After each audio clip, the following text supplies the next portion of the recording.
Q news అందించే అవకాశాన్ని సద్వినియోగం చేసుకోండి.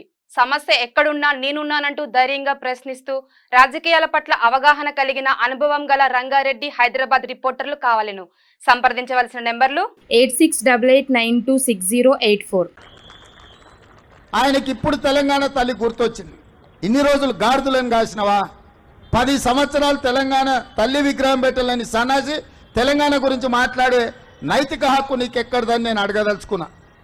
అందుకే పెద్దలు బట్టి విక్రమార్క గారి అనుమతితోని డిసెంబర్ 9, 2024 నాడు సచివాలయం లోపలనే తెలంగాణ తల్లి విగ్రహం పెట్టే బాధ్యత మేము తీసుకుంటాం.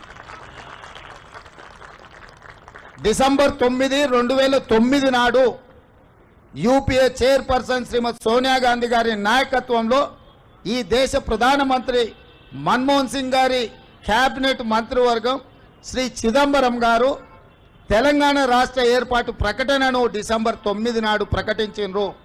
ఇదే కాకుండా మన నాయకురాలు శ్రీమతి సోనియా గాంధీ గారి జన్మదినం కూడా డిసెంబర్ 9.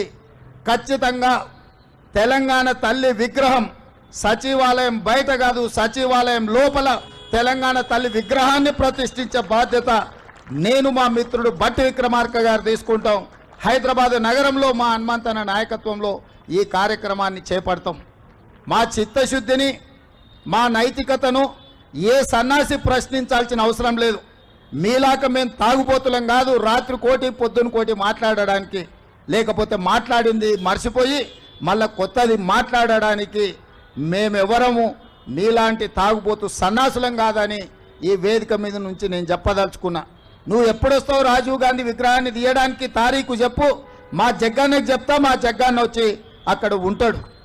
అప్పుడు తెలుస్తుంది బిడ్డ, నీకు రాజీవ్ గాంధీ విగ్రహాన్ని ముట్టుకుంటే ఏమవుతుందో అప్పుడు కానీ నీకు అర్థం కాదు.